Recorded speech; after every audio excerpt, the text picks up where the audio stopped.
Allahu Akbar, Allahu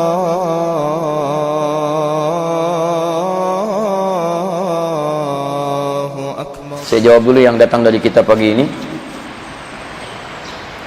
Bagaimana cara membagi waktu untuk belajar ilmu agama, ilmu dunia karena kesibukan kuliah? Gampang, bagi, udah selesai. Ini untuk kuliah, ini belajar agama, ini untuk dunia, bagi. Kalau sudah kelihatan, udah selesai. Gitu jawabannya. Bagaimana cara bagi waktu? Bagi, sudah. Taib, antum petakanlah. Antum petakan. Makanya di Quran banyak ayat-ayat tentang waktu, bahkan bersumpah dengan waktu. Wal 'ashr, wal fajr, wal lail. Ada. Apa itu disebutkan untuk apa? Untuk memberikan gambaran pembagian waktu kepada kita. Cari untuk pemanfaatannya. Misal, ini nggak susah sebetulnya, nggak susah. Antum kuliah dari jam berapa sampai jam berapa? Sekian sampai sekian. Tapi antum ingin mencari akhirat, berarti di luar dari kuliah itu waktu akhirat antum. Cek, gampang kalau mencari waktu akhirat. Bagi waktu sholat. Pertama bagi dua dulu, siang dan malam. Inna fi khalqis samawati wal ardi waqtilafil laili wan nahar. Siang malam. Apa amalan malam, apa amalan siang? Bagi. Tayyib. Yang kedua lihat fungsi siang, fungsi malam. Wa ja'alna al-laila libasa wa ja'alna an-nahara ma'asha. Keluarkan Qur'annya. Siang beraktivitas, malam istirahat. Cukup untuk mengerjakan aktivitas yang lainnya. Perhatikan baik-baik. Jadi konsep Qur'annya, siang aktivitas, malam istirahat. Kalau antum tukar, malamnya beraktivitas, pasti siangnya istirahat. Pasti itu. Kalau antum ngambil waktu malam yang istirahat, pasti siangnya akan nuntut dia untuk istirahat. Silakan cek. Makanya Nabi nggak pernah begadang. Nggak pernah begadang beliau, kecuali ada perlunya. Betul, ada perlunya. Nabi setelah Isya diskusi dengan istri beliau, keluarga, setelah itu istirahat. Nggak pernah begadang, kecuali ada perlunya. Dengan sahabat ada diskusi, dalam suasana perang, keperluan ada, maka diselesaikan baru istirahat. Jelas ya? Jadi begadang itu jangan begadang, kecuali ada perlunya, dan perlunya pun dibenarkan oleh syariat. Ya, antum bola, perlu nggak bola? Kalau nggak ada keperluan, ngapain nonton bola? Ya nggak ada manfaatnya, besok bisa dilihat lagi. Makanya dibagi waktu kita ketika antum korbankan malam, tahajud gak dikerjakan, siang nuntut dia. Wah, ini malam ini nih, Ahad nanti insya Allah Manchester City ketemu dengan Manchester United. Masya Allah, Manchester City posisinya udah nomor 1, 15 kali, 13 kali menang, 2 kali seri. Wah, 46 golnya, Masya Allah, serangannya luar biasa. MU posisi nomor 2, bedanya 8. Kalau MU kalah 11 poinnya nanti di situ bedanya. Antum sampai tahu ke situnya, luar biasa. Saya nggak pernah nonton, ada kerjaan. Nggak nonton saya, nggak nonton. Saya nggak tahu kalau Icardi sedang bagus di Inter Milan. Masya Allah, Napoli yang juara kemarin. Saya nggak tahu kalau Barcelona sedang di atas sekarang. Gol hantu Messi sekarang banyak diperdebatkan. Saya nggak tahu itu. Ya. Nggak nonton saya, nggak nonton. Nggak ada kerjaan nonton itu. Sekarang bagi ini siang, ini malam. Setelah dipetakan, bagi dengan waktu salat. Fajr, awal-awal. Wasubhi idza tanaffas. Subuh itu waktu untuk mengatur aktivitas. Tanafas. Matahari saja muncul, tumbuhan keluarkan oksigen, maka kita atur dari subuh. Makanya disebut dengan subuh. Cuma di Islam itu teorinya. Fajar, subuh, fajar pancaran yang datang pertama kali, dan iman kita memancar menyambut itu dengan sholat. Kemudian disebut dengan subuh dari kata asbah, sesuatu yang sudah siap dengan rencana. Di orang beriman itu dipanggil sholat subuh, bukan cuma dipanggil menghadap Allah ke akhirat dalam konteks untuk ibadah, panggilan akhirat bukan, tapi dia pun menghadap Allah dengan rencana yang sudah disiapkan di hari itu. Makanya orang Islam itu jelas, jam 7 ada di mana, jam 9 kerjakan apa, jam 10 ada di mana, jam 12 sekian, sampai dengan malamnya, subuh, asbah, jelas rencananya, petakan. Rencana itu bawa, menghadap di sholat fajar. Karena saat sholat fajar disaksikan, bukan cuma Allah menyaksikan, malaikat menyaksikan. Quran surah 17, ayat 78. Aqimis sholata liduluki syamsi ila ghasaqil laili wa qur'an al-fajri. Inna qur'an al-fajri kana mashhuda. Sholat fajar disaksikan. Maka saat sholat subuh itulah fajar, antum mohon kepada Allah. Dalam sujud, setelah sholat berdoa, minta supaya Allah itu memudahkan semua rencana dunia antum. Makanya kalau datang lebih awal, itu dikasih dunia lebih daripada itu. Rakaat al-fajri khairu minad dunya wa ma fiha. 2 rakaat sebelum subuh lebih baik daripada dunia dan seisinya. Jadi kalau antum cuma bawa dunia saja minta kepada Allah, nih 2 rakaat lebih baik daripada dunia dan seisinya. Jadi konsepnya dipanggil sholat subuh, antum sudah punya rencana, begitu antum sholat dalam sujud minta, setelah sholat minta kepada Allah dimudahkan rencana antum itu.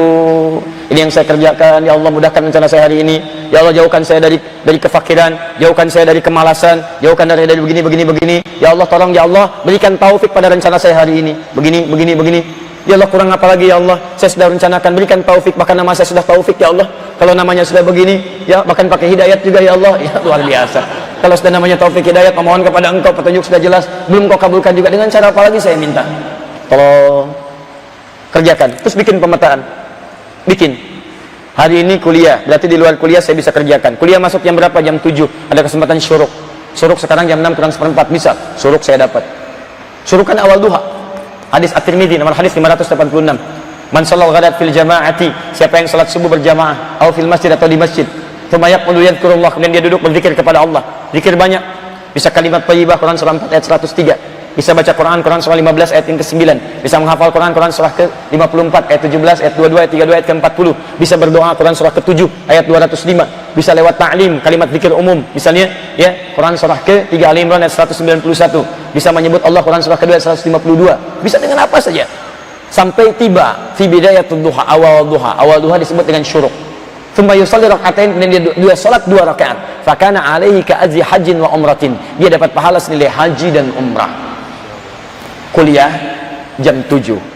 Syuruk awal duha masih dapat. Salat, siap-siap berangkat. Petakan berapa menit saya sampai ke kampus.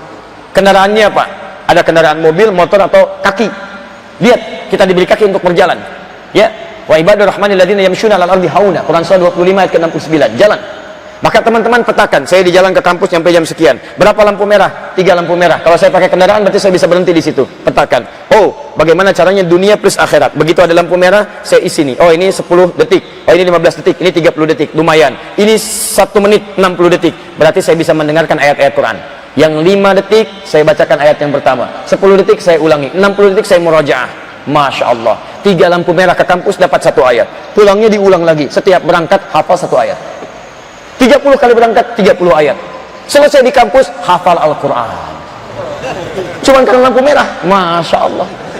Setelah itu foto di samping lampu merah. Ceklik. Wah, simpan. Hari kiamat ya Allah, mudah-mudahan jadi saksi di hari kiamat.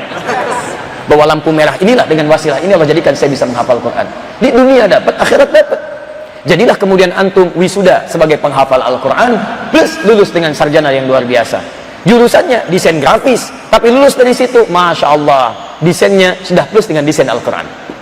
Masya Allah, itu luar biasa. Kenapa tidak petakan seperti itu? Makanya zuhur jelas, terang. Bukan jelas cuman hasilnya saja, evaluasi. Dari pagi sampai siang ada hasil nggak? Makanya para yang kuliah-kuliah ini jangan cuma dapat pelajaran saja.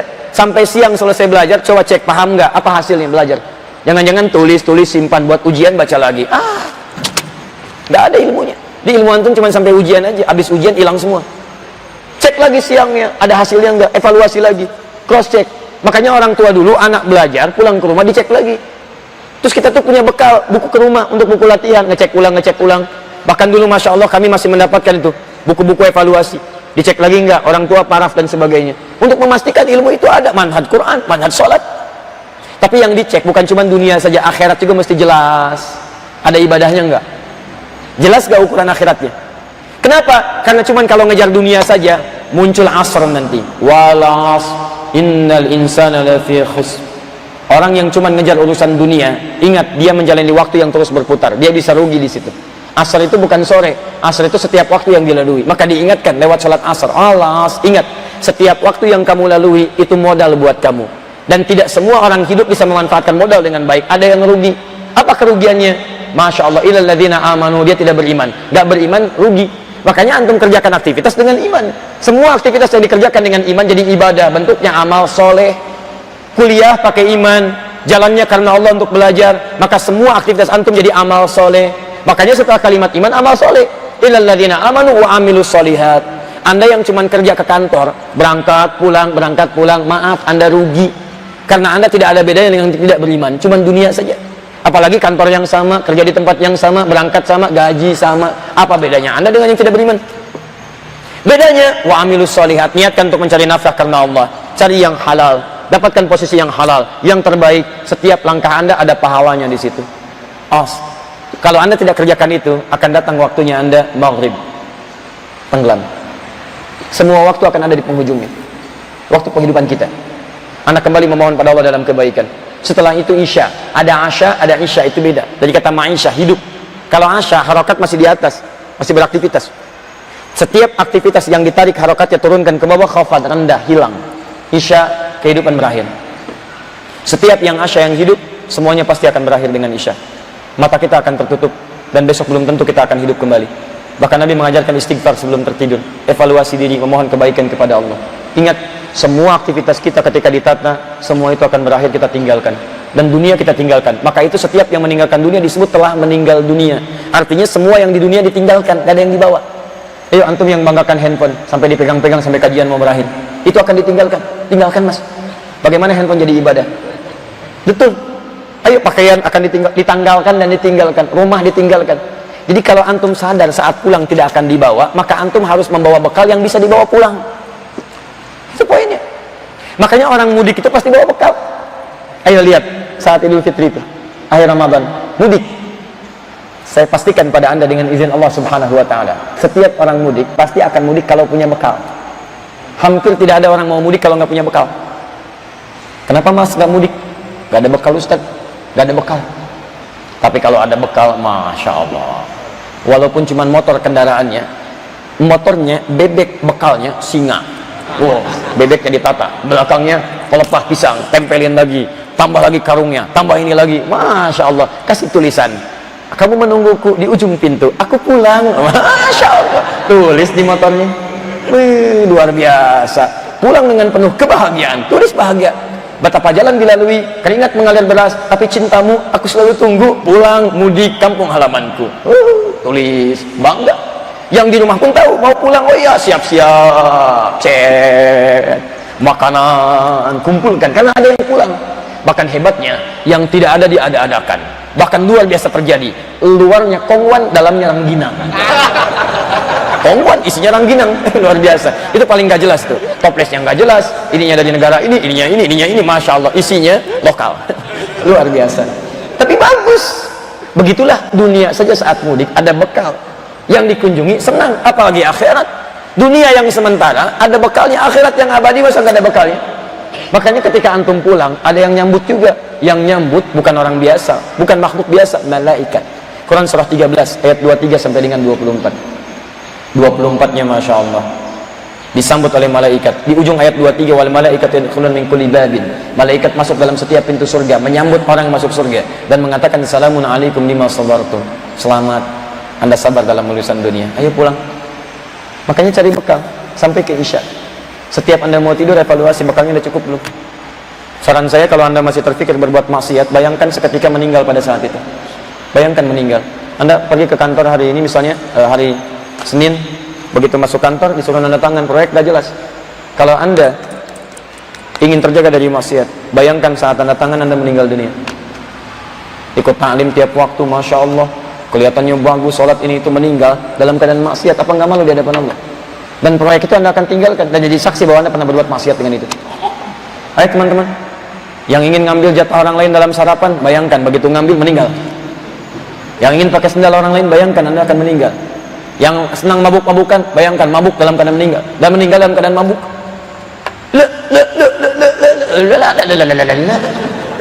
Tidak bisa. Yang joget-joget meninggal dalam keadaan joget. Ayo silakan, ayo semuanya. Jadi kalau anda pahami bahwa dalam keadaan itu kita diwafatkan, kita akan lebih tenang menyiapkan kebaikan-kebaikan.